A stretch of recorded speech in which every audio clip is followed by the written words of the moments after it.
தமிழகத்தில் வெயிலின் தாக்கம் குறைந்துள்ளதால் ஜூன் 4ஆம் தேதி திட்டமிட்டபடி பள்ளிகளை திறப்பதில் எந்த தடையும் இல்லை.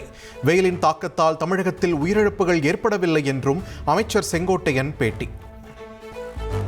1% 2 நாட்களுக்கு முன்னாடி வந்த வெப்பநிலை 35% குறைந்திருக்கிறது. மிதமாக இருக்கிறது இப்போது. ஆகிய பள்ளி திறப்பில் எந்த தடையும் இல்லை.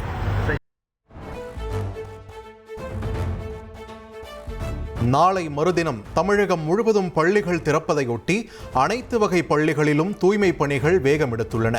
வகுப்பறை சுத்தம் செய்தல், தாழ்வான மரக்கிளைகளை அகற்றுதல், ஒட்டுமொத்த பள்ளி வளாகம் முழுவதும் தூய்மை பணிகள் என வேகமாக அனைத்து பணிகளும் நடைபெற்று வருகின்றன.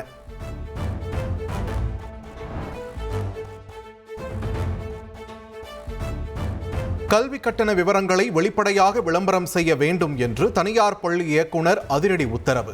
CBSE உள்ளிட்ட அனைத்து தனியார் பள்ளிகளும் வரும் 5ஆம் தேதிக்குள் கட்டண விவரங்களை வெளியிட வேண்டும் என்றும் ஆணை.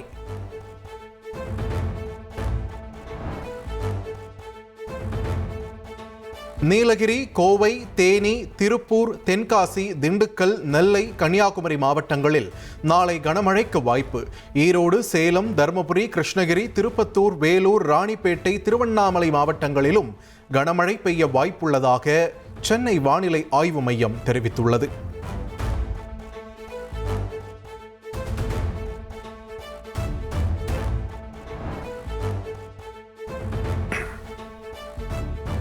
கேரளா, தமிழகத்தில் ஜூன் 4ஆம் தேதி தென்மேற்கு பருவமழை தொடங்க வாய்ப்புள்ளதாக இந்திய வானிலை ஆய்வு மையம் தகவல். அடுத்த சில நாட்களில் மழை பொழிவு படிப்படியாக அதிகரிக்க வாய்ப்புள்ளதாகவும் மையம் கணிப்பு.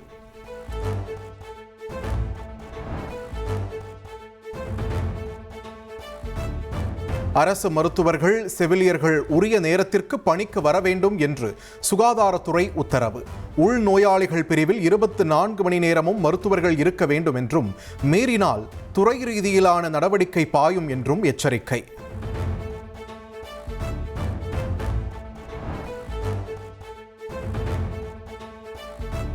பன்னிரெண்டாம் வகுப்பு விடைத்தாள் மறுமதிப்பீட்டிற்கான இணையதளத்தை சீர்குலைக்க சிலர் முயன்றதாக CBSE குற்றச்சாட்டு.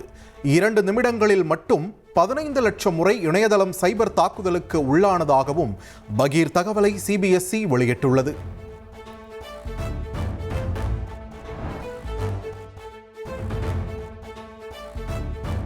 பன்னிரெண்டாம் வகுப்பு துணைத் தேர்வுக்கு தட்கல் திட்டத்தின் கீழ் விண்ணப்பிக்க மேலும் 2 நாட்கள் கால அவகாசம்.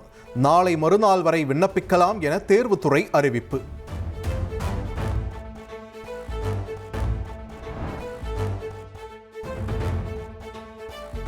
சட்டப்பேரவை செயலாளர் பொறுப்பில் இருந்து சீனிவாசன் விலகல். நவம்பர் 30ஆம் தேதி வரை பணி நீட்டிப்பில் இருந்த நிலையில் சீனிவாசன் ராஜினாமா செய்தார்.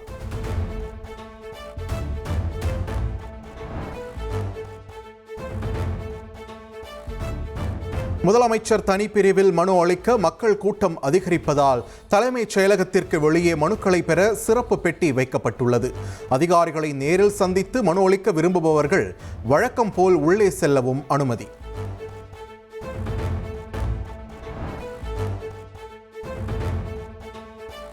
பரந்தூர் விமான நிலையம் அவசியம் என விமான நிலைய ஆணையம் திட்டவட்டம்.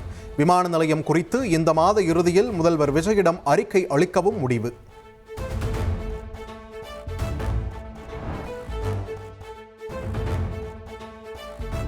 உள்ளாட்சி அமைப்புகளின் வார்டு எல்லைகளை மறுவரையறை செய்ய எல்லை மறுவரையறை ஆணைய தலைவர் ஜோதி நிர்மலாசாமி ஆலோசனை. 11 மாவட்ட ஊராட்சிகள், 40 ஊராட்சி ஒன்றியங்கள், 177 கிராம ஊராட்சிகளின் எல்லைகளை மறுவரையறை செய்ய முடிவு.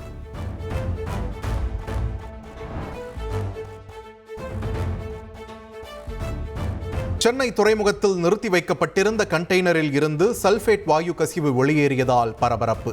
தலைமைச் செயலகம் வரை நச்சுவாயு பரவியதால் பொதுமக்கள் முகத்தை மூடிக்கொண்டு பெரும் தவிப்புக்கு உள்ளாகினர்.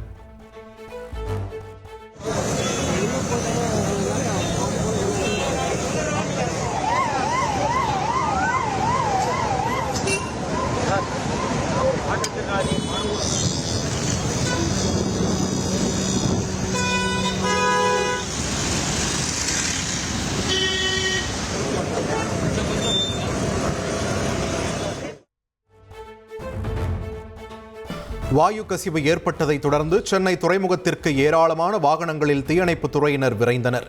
நீண்ட நேர போராட்டத்திற்கு பின்னர் வாயு கசிவு முற்றிலும் கட்டுப்படுத்தப்பட்டது.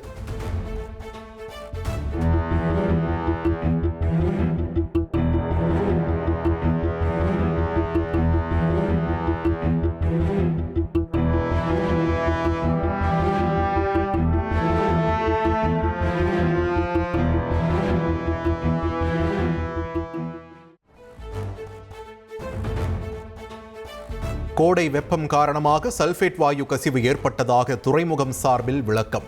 கண்டெய்னரில் இருந்த சல்பேட் வேதியியல் மாற்றம் அடைந்து வெண்புகையாக படர்ந்ததாகவும் தகவல்.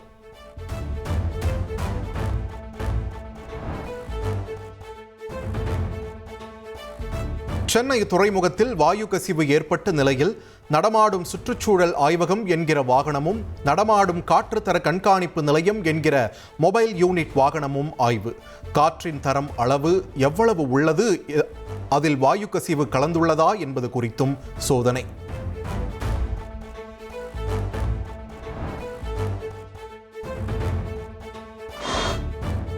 மற்ற அரசியல் கட்சி தலைவர்களைப் போல இபிஎஸ்ஐயும் சந்திக்க தாவேக தரப்பில் நேரம் கேட்கப்பட்டதாக அமைச்சர் நிர்மல்குமார் தெரிவித்துள்ளார். ஆனால் தனிப்பட்ட காரணங்களுக்காக சந்திக்க வேண்டாம் என்று இபிஎஸ் கூறிவிட்டார் என அவர் விளக்கம் அளித்துள்ளார். திரு எடப்பாடி பழனிசாமி அவர்களை சந்திக்கவும் அப்போ நேரம் கேட்கப்பட்டது. ஆனால் ஒரு சில தலைவர்கள் அவர்களுடைய சூழ்நிலை கருதி, அவர்களுடைய தனிப்பட்ட சூழ்நிலை கருதி அவர்கள் இப்போதைக்கு வேண்டாம், நாங்களே தோல்வியுற்று இருக்கிறோம், இந்த டைமில் சந்திச்சா நன்றாக இருக்க, தோல்வியுற்று இருக்கிற நேரத்தில் சந்திக்க வேண்டாம் என்று அவர்கள் அதை அப்போதைக்கு அந்த அப்பாயின்மெண்ட்டை கன்ஃபார்ம் பண்ணல. எங்களுடைய தலைவர் இவர்கள் அவர்கள்னு யாரையுமே பிரிச்செல்லாம் இது பண்ணல. அனைவரையும் சந்தித்து அனைத்து தரப்பு அனைத்து தலைவர்களும் சந்திக்க வேண்டும் என்று விரும்பினார். மூடப்பட்ட டாஸ்மாக் கடைகள் மீண்டும் திறக்கப்படாது என்று அமைச்சர் நிர்மல்குமார் திட்டவட்டமாக தெரிவித்துள்ளார். தமிழகத்தில் சட்டம் ஒழுங்கு கட்டுப்பாட்டில் உள்ளதாகவும் குற்றச்சம்பவங்கள் நடைபெற்ற உடனே நடவடிக்கை எடுக்கப்படுவதாகவும் அவர் விளக்கம் அளித்துள்ளார். எல்லா இடத்துலையும் மூடப்பட்ட கடைகள் மூடப்பட்டது. ஏன்னா மக்களுடைய வசதிக்காக, மக்களுக்கு எதிராக எங்கெங்கெல்லாம் கோயில் கல்வி நிறுவனங்களுக்கு எதிராக பக்கத்தில் இருக்கோ அதெல்லாம் மூடப்பட்டது தான். இன்னும் நிறைய இடத்துல மக்களுக்கு தொந்தரவாக இருக்கு என்றால் அதை மாற்றி அமைக்கவோ மூடவோ தான் முதல்வருடைய உத்தரவுகள் இருக்கு, முதல்வருடைய டைரக்ஷனும் அதுதான். ஸோ அதுக்கு எந்த இடத்துலையும் டாஸ்மார்க்கை வைத்து வருமானத்தை பெருக்கவோ இல்லை டாஸ்மார்க்கே ஒரு வருமானம் சார்ந்த ஒரு நிறுவனமாக பார்க்கவோ இல்லை. கண்டிப்பாக டாஸ்மார்க் வந்து மக்களுக்கு தொந்தரவாக இருந்தால் அதை மூட வேண்டும் என்றால் மூடுவது தான் முதல். டெல்லியில் பாஜக தேசிய தலைவர் நிதின் நபீனுடன் அண்ணாமலை சந்திப்பு. சட்டமன்ற தேர்தல் தோல்வி மற்றும் தமிழக பாஜகவில் நிலவும் மோதல் குறித்து நிதின் நபீனிடம் பரபரப்பு கடிதம்.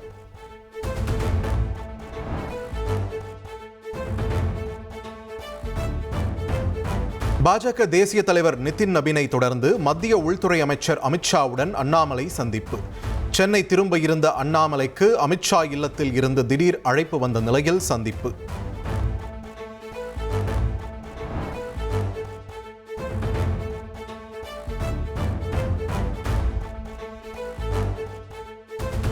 பாஜக மாநில தலைவர் நயினார் நாகேந்திரன் உடனடியாக டெல்லிக்கு வர பாஜக தலைமை அழைப்பு விடுத்துள்ளது. பாஜக தலைவர்களிடம் அண்ணாமலை பேசியிருந்த நிலையில் நயினார் நாகேந்திரனுக்கு அழைப்பு.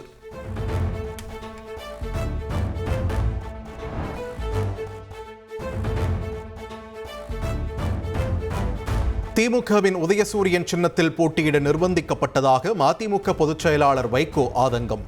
தொண்டர்களின் ஆதங்கத்தை துரை வைகோ வெளிப்படுத்தி உள்ளார் என்றும் பரபரப்பு பேட்டி. தொகுதிகள் ஒதுக்கப்பட்ட விகிதம், அதிலும் அவர்கள் கட்சி சின்னத்தில்தான் போட்டியிட வேண்டும் என்ற நிர்பந்தம், ஒரு தொகுதியில் நாங்கள் விரும்புகிற சின்னத்தில் போட்டியிட்டுக் கொள்ளலாம் என்று தெரிவித்து அதற்கான ஏற்பாடுகள் எல்லாம் செய்யப்பட்ட நிலையில் 24 மணி நேரத்துக்கு அது கடைசி நேரத்திலும் அங்கும் நாங்கள் தனிச்சின்னத்தில் போட்டியிடக்கூடாது, உதயசூரியனில் தான் போட்டியிட வேண்டும் என்ற நிர்பந்தத்தால் அதையும் நாங்கள் ஏற்றுக்கொள்ள வேண்டியதாயிற்று.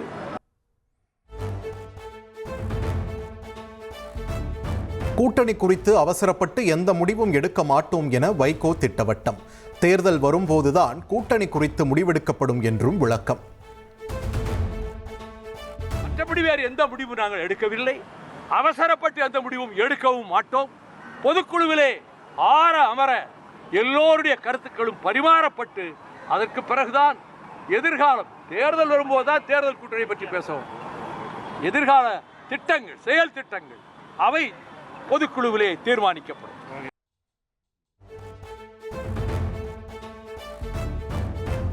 மதுரையில் சிஎன்ஜி கேஸ் தட்டுப்பாடு என ஆட்டோ டாக்ஸி ஓட்டுநர்கள் குற்றச்சாட்டு. கேஸ் நிரப்ப 4 மணி நேரம் காத்திருப்பதாக குற்றம் சாட்டி பெட்ரோல் நிறுவனத்தின் மண்டல அலுவலகம் முற்றுகை.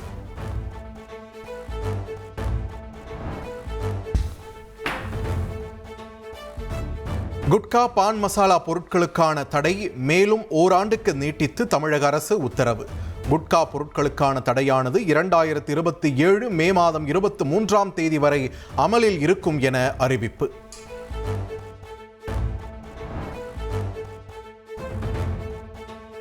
திருவண்ணாமலையில் ஆண் நண்பருடன் பேசிய பெண்ணுக்கு பாலியல் தொல்லை அளித்ததாக 4 பேர் கைது செய்யப்பட்டுள்ளனர். பெண்ணிற்கு பாலியல் தொல்லை கொடுத்து வீடியோ எடுத்து மிரட்டியதாக கூறப்படும் நிலையில் இந்த கும்பல் பல பெண்களிடம் இதுபோன்ற பாலியல் அத்துமீறலில் ஈடுபட்டது தெரிய வந்துள்ளது. இசைஞானி இளையராஜாவின் 83வது பிறந்த நாளை ஒட்டி சென்னை கோடம்பாக்கத்தில் உள்ள அவரது ஸ்டுடியோவில் கேக் வெட்டி கொண்டாட்டம். பல்வேறு ஊர்களில் இருந்து வந்த ரசிகர்கள் நீண்ட வரிசையில் நின்று இசைக்கருவிகளை வழங்கி இளையராஜாவுக்கு வாழ்த்து. பிறந்த நாளை ஒட்டி ரசிகர்கள் அன்போடு வழங்கிய பரிசுகளை இசைஞானி இளையராஜா பெற்றுக்கொண்டார். ரசிகர்களின் வாழ்த்துக்களை ஏற்கிறேன், அவர்களின் அன்புக்கு நன்றி என்றும் இளையராஜா கூறினார். ரசிகர்களுக்கு என்ன சொல்ல விரும்புறீங்க சார்? வாழ்த்து செய்தி என்ன இருக்கு? ரசிகர்களுக்கு வாழ்த்து கூறுகிறேன். ரசிகர்கள் என்னை வாழ்த்து கொண்டிருக்கிறார்கள், நான் அவர்களை வாழ்த்துகிறேன். நன்றி. Okay sir.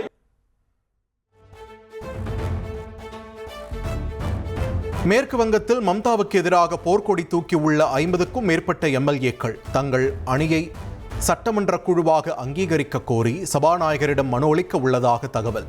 தேர்தல் தோல்வியை தொடர்ந்து திரிணாமுல் காங்கிரஸில் நீடிக்கும் குழப்பத்தால் மேற்கு வங்க அரசியலில் சலசலப்பு.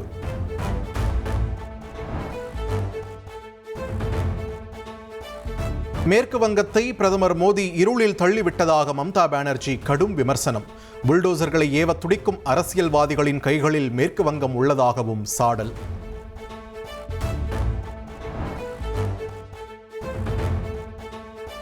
அமெரிக்காவின் டென்வர் நகரத்தில் பெய்த ஆலங்கட்டி மழை. முன்னெச்சரிக்கை நடவடிக்கைகளை மேற்கொள்ள மக்களுக்கு அதிகாரிகள் அறிவுறுத்தல்.